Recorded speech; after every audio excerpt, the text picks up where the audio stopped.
Hello friends, बहुत बहुत स्वागत है आप सबों का आईबीसी एकेडमी पर। तो फ्रेंड्स, आज के इस क्लास में बिहार एसएससी यानी कि बिहार कर्मचारी चयन आयोग के लिए रुकमनी यानी कि प्लेटफॉर्म का वॉल्यूम सेकेंड का सीट नंबर सेकेंड लगा रहे हैं। दोस्तों, आप में से जो भी लोग चतुर्थ स्नातक स्तरीय संयुक्त परीक्षा की तैयारी कर रहे हो या फिर इंटर लेवल वाला जो वैकेंसी है उसकी तैयारी कर रहे हो, दोनों के लिए यह वाला सेट काफ़ी ज़बरदस्त आज का होने वाला है।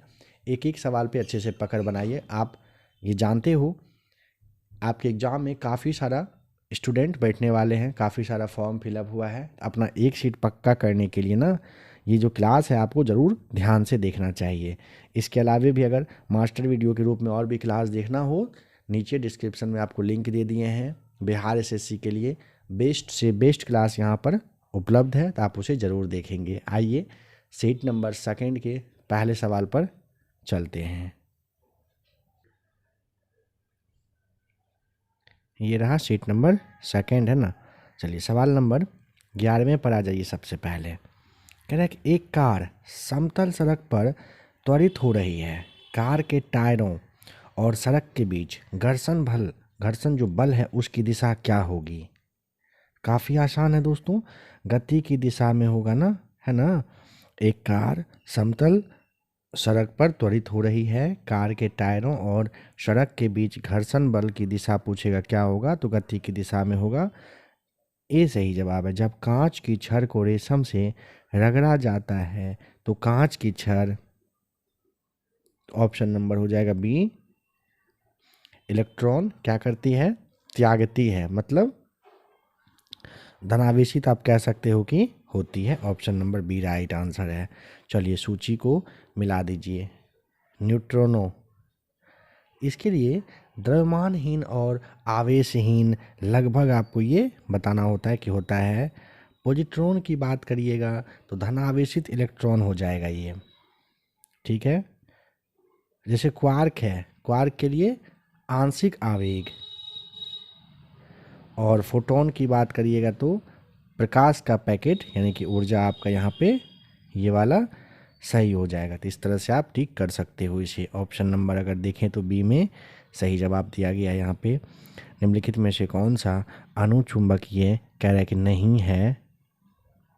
ऑक्सीजन है, एल्यूमिनियम है, सोडियम है, लेकिन बिस्मत नहीं होगा। अनुचुंबकीय में बिस्मत।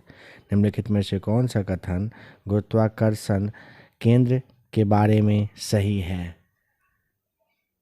ऑप्शन सी, यह वह बिंदु है जहां वस्तु का कुल भार कार्य करता हुआ माना जा सकता है। क्या होता है, गुरुत्वाकर्षण केंद्र आप इसे कहते हो। ऑप्शन नंबर बी हो जाएगा। अब आइए 21 पर। यहाँ पे मिलाना है किस चीज़ की स्थापना किसने किया था। तो पूना सेवा जो सदन है श्रीमती रमाबाई रानाडे हो जाएगा यहाँ पे राइट आंसर, ठीक है। Social service league MN Joshi बताओगे आप। सेवा समिति की बात करिएगा तो कुंजरू साहब थे ये, HN कुंजरू। बाल स्काउट एसोसिएशन की बात करिएगा तो श्री राम वाजपेयी हो जाएगा यहाँ पे। और भारत सेवक समाज की बात करिएगा तो GK गोखले आपका यहाँ पे सही जवाब हो जाएगा, ठीक है। इसे आप याद रखिएगा। नंबर 22 कह रहा है ब्रिटिश शासन से हिंदू विधवा पुनर्विवाह अधिनियम 1856 बनवाने में सर्वाधिक योगदान निम्न में से कौन से समाज सुधारक का रहा था, बताओ। तो 1856 में ना ईश्वर चंद्र विद्यासागर आप काफ़ी अच्छे से जानते हो। ऑप्शन नंबर डी होगा। कह रहे कि पाबना विद्रोह के संबंध में निम्न में से कौन सा कथन जो है वो सही है। पाबना के बारे में तो देखिए, और यहाँ पे ना देखिए, जो यह 19वीं सदी के 70 के दशक में हुआ था, बिल्कुल सही बात है दोस्तों, ठीक है। पाबना विद्रोह का काल कब से कब तक रहा था ना, तो 1873 से 76 तक ये चला था और ये बंगाल में हुआ था। बिल्कुल सही जवाब है, ठीक है। तो सी टिक कर देंगे। प्रमुख व्यक्तित्व और उनके जन्म स्थान को मिला दीजिए। राजा राम मोहन राय, राधानगर पश्चिम बंगाल में। दयानंद सरस्वती कहाँ पर, तो टंकारा जो कि गुजरात के काठियावाड़ काठियावाड़ जिला है, यहीं पर हुआ था। ठीक है, तो यहाँ हो जाएगा। रामकृष्ण परमहंस साहब, इन स्वामी विवेकानंद पर आ जाइए, कहाँ? कलकत्ता आप जानते हो। और रामकृष्ण परमहंस हो जाएगा कमारपुकुर में। नंबर 25 कह रहे कि डलहौजी की जो राज्य हड़प नीति है ना, उसका पहला शिकार निम्न में से कौन सा राज्य हुआ था? तो सबसे पहला हुआ था सतारा, फिर हुआ था संबलपुर, आप जानते हो 1848 में सतारा। 26 कह रहा है बंगाल का अंतिम गवर्नर कौन रहा था? अंतिम पूछेगा, वारेन हेस्टिंग्स। बंगाल का अंतिम गवर्नर वारेन हेस्टिंग्स था। वारेन हेस्टिंग्स 1772-73 में बंगाल का गवर्नर रहा था, ये आप जानते हो, है ना। और रेगुलेटिंग एक्ट 1773 के ही द्वारा ना बंगाल के गवर्नर का जो नाम था वो गवर्नर जनरल ऑफ बंगाल कर दिया था उसके बाद। भारतीय संविधान के निर्देशक सिद्धांतों की अवधारणा कौन से देश से लिया गया है? तो ये आया था आयरलैंड से। निम्न में से अकबरनामा किसने लिखा है? तो अकबरनामा ऑप्शन सी अबुल फजल ने। भारत का प्रसिद्ध बांसुरी वादक निम्नलिखित में से कौन से हैं? तो ऑप्शन नंबर बी हो जाएगा हरिप्रसाद चौरसिया साहब। निम्नलिखित में से किस द्वीप समूह का भू क्षेत्रफल सबसे कम है इन सब में से? तो लक्षद्वीप का हो जाएगा सही जवाब। किसका सबसे कम है इन सब में से? लक्षद्वीप का। क्षेत्रफल 32 वर्ग किलोमीटर है और 64,000 समथिंग जो है इसकी यहाँ का जनगणना मतलब जनसंख्या है 2011 के जनगणना के तहत। ठीक है, अब आ जाओ आप 41 पर। कह रहा है कि फोटोडायोड का उपयोग किया जाता है प्रकाश संकेतों को विद्युत संकेतों में बदलने के लिए। ठीक है, फोटोडायोड का उपयोग होता है प्रकाश संकेतों को विद्युत संकेतों में बदलने के लिए। नाभिकीय बलों के बारे में कौन सा कथन कह रहा है कि गलत है? नाभिकीय बल के बारे में पूछेगा। देखिए, वे आवेश पर निर्भर नहीं करते। ठीक है, वे प्रकृति में सबसे शक्तिशाली बल हैं। वे व्युत्क्रम वर्ग नियम का पालन करते हैं। सी आपका गलत है। वे लघु परास बल है, ये सही है। नाभिकीय बलों के बारे में कौन सा कथन कह रहा है कि गलत है ना? तो वे आवेश पर निर्भर नहीं करते, वे प्रकृति में सबसे शक्तिशाली बल हैं और वे लघु परास बल हैं, ध्यान रखिएगा। हवाई जहाज के पंखों को विशेष आकार दिया जाता है ताकि पंखों के ऊपर वायु का वेग बढ़े और दाब कम हो। यह सिद्धांत है किस पर आधारित बताओ? बिल्कुल, अगर आपने ऑप्शन नंबर बी सोचा तो एकदम सही है। बर्नौली का सिद्धांत हो जाएगा सही जवाब। ठीक है, कौन सा सिद्धांत है? बर्नौली का। C16 बकमिंस्टर फुलरीन में कार्बन परमाणु की व्यवस्था कैसी होती है? पंचभुज और षष्ठभुज दोनों होता है। ठीक है, C60 बकमिंस्टर फुलरीन में कार्बन परमाणु की व्यवस्था पूछेगा तो पंचभुज और षष्ठभुज दोनों हो जाएगा। कठोर कांच या पायरेक्स कांच बनाने में यूज होता है कौन से लवण का? ऑप्शन बी पोटेशियम कार्बोनेट का होता है। ठीक है, कठोर कांच हार्ड ग्लास या फिर पायरेक्स कांच बनाने के लिए पोटेशियम कार्बोनेट, जिसे हम लोग K2CO3 से डिनोट करते हैं, ये लवण का उपयोग किया जाता है। अब आते हैं नंबर 51 पर। कह रहा है कि बंकिम चंद्र चट्टोपाध्याय ने मातृभूमि के लिए एक स्तुति गीत के रूप में वंदे मातरम कौन से काल अवधि में लिखा था? बिल्कुल, ऑप्शन नंबर हो जाएगा बी सही जवाब। 1882, याद है ना, आनंद मठ में। तो ऑप्शन बी टिक कर दोगे। मुगल किस वंश के वंशज थे?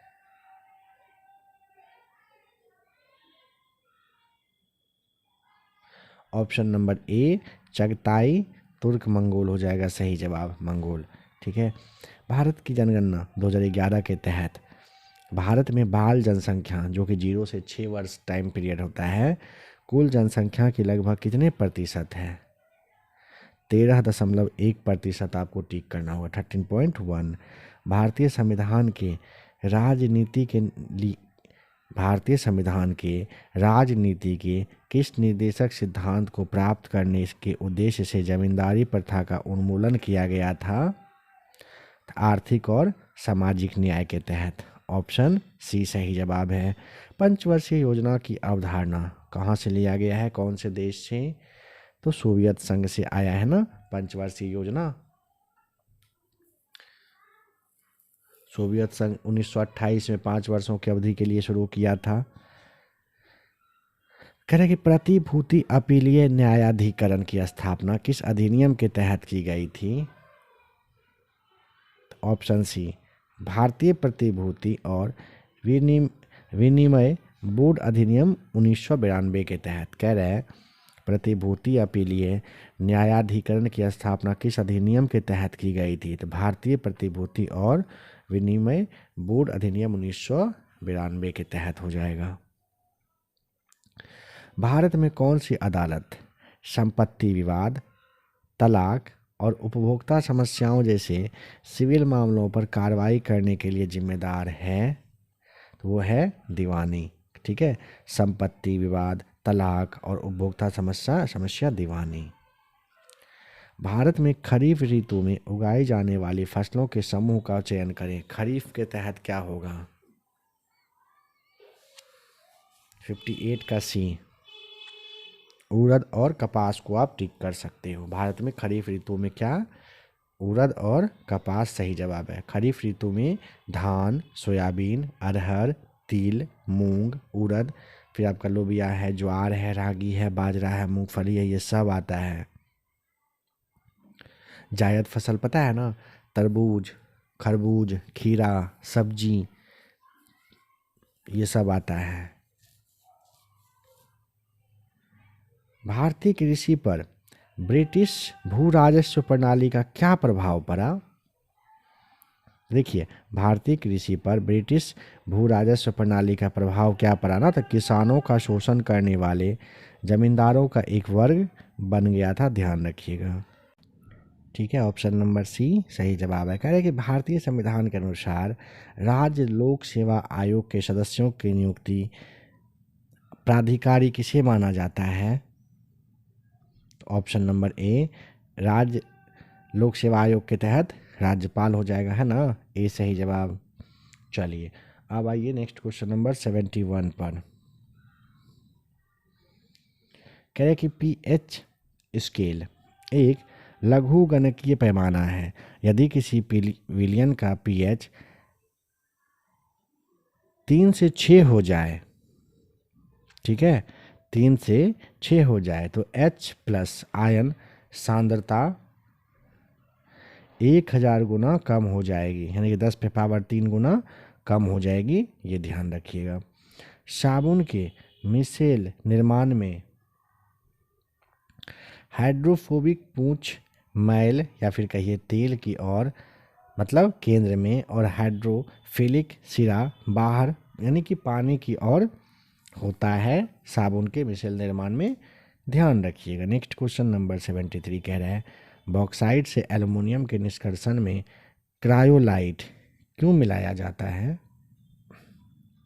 ऑप्शन बी एल्यूमिना का गलनांक कम करने और चालकता बढ़ाने के लिए। बॉक्साइट से एल्युमिनियम के निष्कर्षण में कह रहा है कि क्रायोलाइट क्यों मिलाया जाता है? तो एल्यूमिना का गलनांक कम करने और चालकता बढ़ाने के लिए। नंबर 74 आवर्त सारणी में सबसे अधिक विद्युत ऋणात्मक और सबसे अधिक विद्युत धनात्मक तत्व कौन से हैं?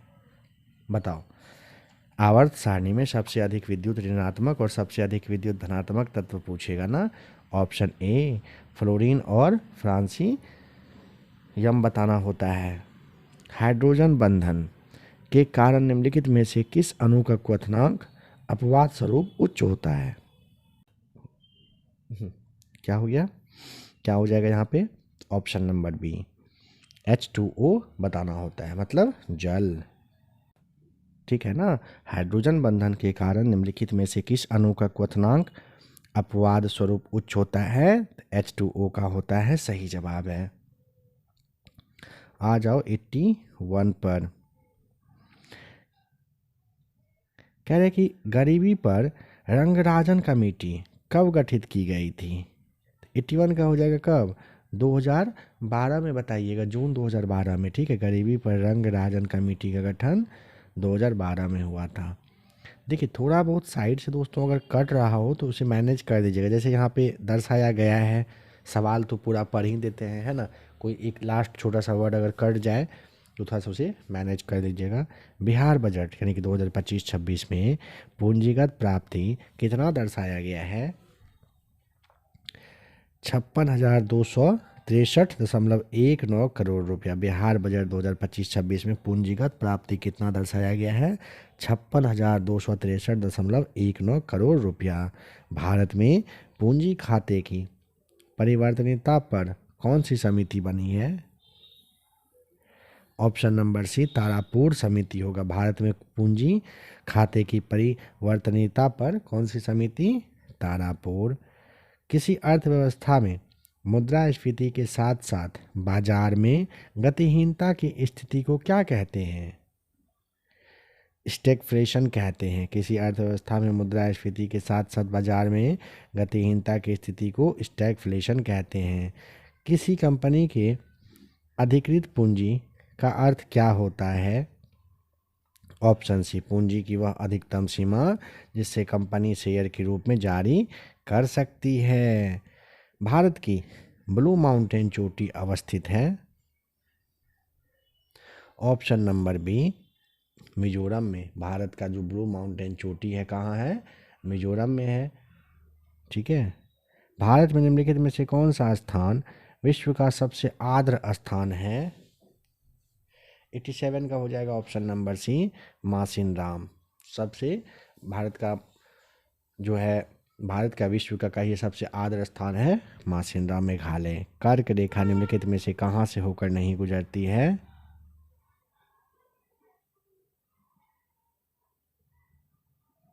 ऑप्शन सी उड़ीसा से नहीं गुजरती है ना।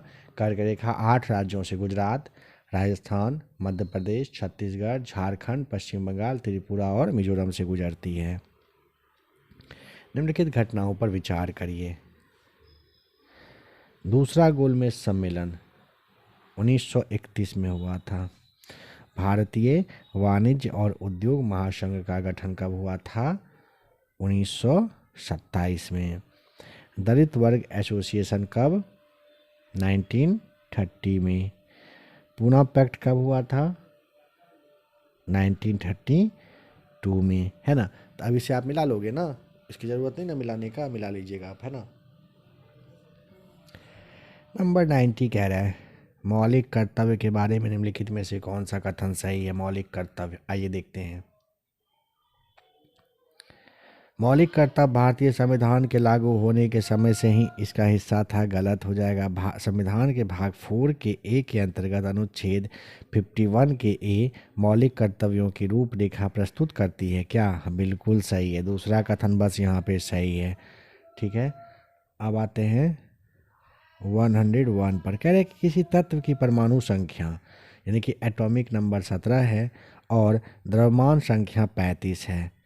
इसके बारे में क्या सत्य है बताओ? तो देखिए यहाँ पर ना 17 क्या कह रहा है? द्रव्यमान संख्या। तो 17 प्रोटॉन हो जाएगा, 18 न्यूट्रॉन हो जाएगा और इसकी संयोजकता कितना हो जाएगा? 1 हो जाएगा। होगा ना। तो ऑप्शन नंबर क्या डी वाला टिक करिएगा, सभी सही है। निम्नलिखित बहुलकों में से कौन सा जैव निम्नीकरणीय है? Option C PHB। ठीक है, कौन सा जैव निम्नीकरणीय है मतलब बायोडिग्रेडेबल है? तो PHB भी आपको बताना है। खनिजों के संबंध में सही कथन को चुनिए। कैल्शियम की कमी हड्डियों और दांतों को कमज़ोर करती है। खनिजों की कमी के संबंध में क्या? तो कैल्शियम की कमी हड्डियों और दांतों को कमज़ोर करती है। प्रोटीन कुपोषण से बच्चों में होने वाला प्रमुख रोग है कौन सा? मरासमस और क्वार्सियोकर होता है। प्रोटीन कुपोषण से बच्चों में प्रमुख कौन सा रोग? तो मरासमस और क्वार्सियोकर बता दीजिएगा। नंबर 105 कह रहा है कार्बोहाइड्रेट, वसा और प्रोटीन के बारे में विचार करें। 1 ग्राम वसा 1 ग्राम कार्बोहाइड्रेट की तुलना में अधिक ऊर्जा देती है। सही है। शरीर की वृद्धि और मरम्मत के लिए मुख्य रूप से कार्बोहाइड्रेट जिम्मेदार है। गलत है। 106 से चलिए 10th को ख़त्म करिए, 11 पर आइए। निम्नलिखित प्रधानमंत्रियों को कालक्रम के रूप में व्यवस्थित करिए। तो देखिए, सबसे पहले ना गुलजारी लाल नंदा साहब हैं 1964 में। फिर आएंगे चौधरी चरण सिंह, 1979 से 80 तक रहे थे। फिर आएंगे चंद्रशेखर साहब, 90 से 91 तक। फिर आएंगे कौन? देवगौड़ा साहब, ये 96 से 97 तक रहे थे। और फिर आएंगे, एक सेकेंड, ये देवगौड़ा साहब के बारे में कहे। और गुजराल साहब जो है ये 1997 से 98 तक थे। ठीक है, इसे ध्यान रखना होता है दोस्तों, काफ़ी इम्पोर्टेंट है। भारत के किस राष्ट्रपति ने जवाहरलाल नेहरू को भारत रत्न से सम्मानित किया था? तो doctor Rajendra Prasad, option B. निम्नलिखित में से किसे बिहार और उड़ीसा विधानसभा का सभापति नियुक्त किया गया था? ऑप्शन बी, सच्चिदानंद सिन्हा साहब को। भारत श्रमजीवी पत्रिका किसके द्वारा निकाली गई? बताओ। शशिपाद बनर्जी के द्वारा। भारत श्रमजीवी पत्रिका किसके द्वारा? शशिपाद बनर्जी के द्वारा, ऑप्शन डी। जवाई बांध परियोजना कौन से राज्य में स्थित है? जवाई राजस्थान हो जाएगा सही जवाब। ठीक है। तिलैया परियोजना है कहाँ? झारखंड में बराकर नदी पर। गंगा सागर परियोजना कहाँ है? मध्य प्रदेश में चंबल नदी पर है। ठीक है। रंजीत सागर पंजाब में है, रावी नदी पर, याद रखिएगा। संयुक्त राष्ट्र महासभा में वर्ष 2023 को अंतर्राष्ट्रीय बाजरा यानी कि श्री अन्न यानी कि मिलेट्स वर्ष के रूप में मनाने का प्रस्ताव कौन से देश ने पेश किया था? तो अपने प्यारे भारत ने किया था। ए सही जवाब है। एक ही समय पर 2 या 2 से अधिक फसलों को निश्चित स्वरूप में एक ही खेत में उगाने को क्या कहते हैं? अंतरा फसल रोपण कहते हैं उसे। एक ही समय पर 2 या 2 से अधिक फसल लगाने को। मरुस्थल राष्ट्रीय उद्यान निम्न में से किस भारतीय राज्य में अवस्थित है? राजस्थान में है। मरुस्थल राष्ट्रीय उद्यान राजस्थान में है। कौन सा नमामि गंगे फ्लैगशिप कार्यक्रम का मुख्य उद्देश्य है? ए राइट आंसर, नदी की सतह की सफाई हो जाएगा सही जवाब। 120।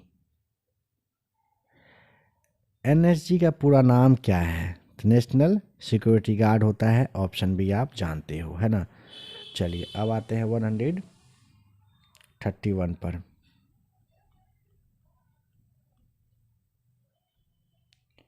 मानव कंकाल तंत्र के बारे में सत्य कथन का पहचान करें। तो फीमर मानव शरीर की सबसे लंबी हड्डी होती है, पहला कह रहा है। सही है क्या? बिल्कुल। स्टेपीज कान में पाई जाने वाली सबसे छोटी हड्डी है। ठीक है। टेंडन हड्डी को हड्डी से जोड़ता है। गलत है।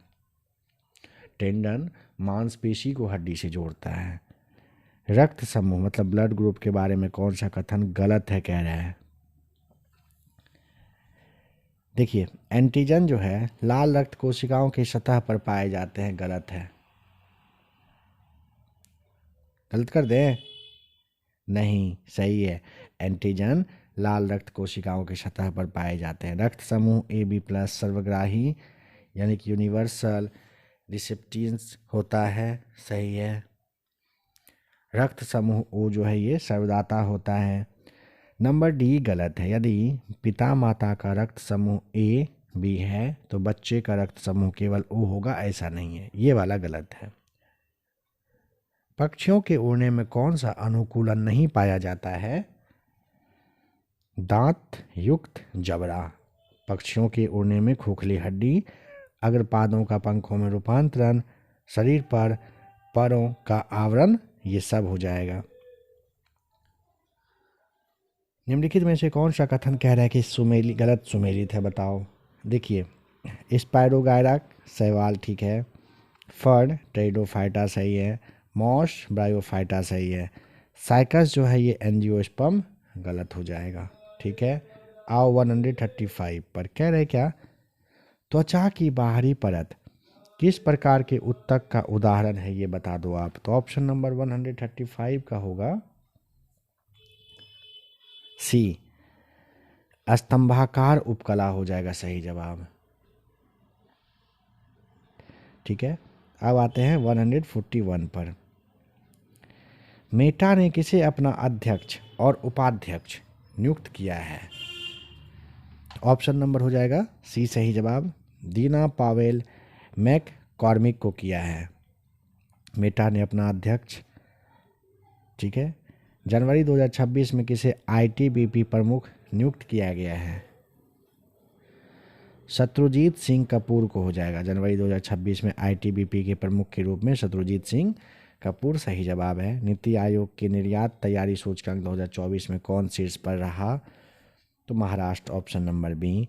भारत ने हवाई खतरों से निपटने के लिए कौन सा मिशन लॉन्च किया है। ऑप्शन नंबर हो जाएगा सी, सुदर्शन चक्र। किस राज्य के नागौरी अश्वगंधा को जीआई टैग मिला है।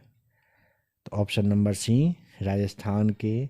प्रतिवर्ष विश्व हिंदी दिवस कब मनाया जाता है। 10 जनवरी को प्रतिवर्ष। 1975 में पहला ये हुआ था विश्व हिंदी दिवस समारोह। भारत के अंटार्कटिका मिशन मैत्री 2 में कौन शामिल हुआ। Option number B, UAE. Bharat के अंटार्कटिका मिशन मैत्री 2 में यूएई। WPL 2026 का खिताब किस टीम ने जीत लिया। रॉयल चैलेंजर बेंगलुरु ने जीता है ये महिला प्रीमियर लीग 2026। संयुक्त राष्ट्र ने 2026 को किसके लिए अंतर्राष्ट्रीय वर्ष घोषित किया। चारागाहों और पशुपालकों के लिए संयुक्त राष्ट्र ने 2026 को अंतर्राष्ट्रीय वर्ष घोषित किया है। जनवरी 2026 में किस प्रख्यात पर्यावरणविद का निधन हो गया। माधव गाडगिल का। जनवरी 2026 में कौन से प्रख्यात पर्यावरणविद का निधन होता है दोस्तों। माधव गाडगिल आपको बताना होता है। ठीक है, तो दोस्तों यहाँ पे प्रैक्टिस शीट नंबर सेकेंड होता है समाप्त। आप में से जो भी लोग पीडीएफ के लिए जुड़ना चाहते हो इस नंबर पे आप व्हाट्सएप पे मैसेज कर सकते हो। पेड ग्रुप में जुड़ना हो तो आप इस नंबर पे मैसेज कर लीजिएगा। शीट नंबर 3 प्लेलिस्ट में आपको मिल जाएगा। कुछ कहना होगा कमेंट करिएगा। बिहार एसएससी के लिए इंटर हो ग्रेजुएशन हो सबके लिए बेस्ट है ये वाला क्लास। ज़रूर ध्यान से देखिए, इस सीरीज को कंप्लीट ज़रूर कर लीजिएगा जल्दी से जल्दी। क्लास अच्छा लगा हो तो वीडियो को लाइक वगैरह दोस्तों ज़रूर कर दीजिएगा, है ना। लाइक करके ही जाइएगा।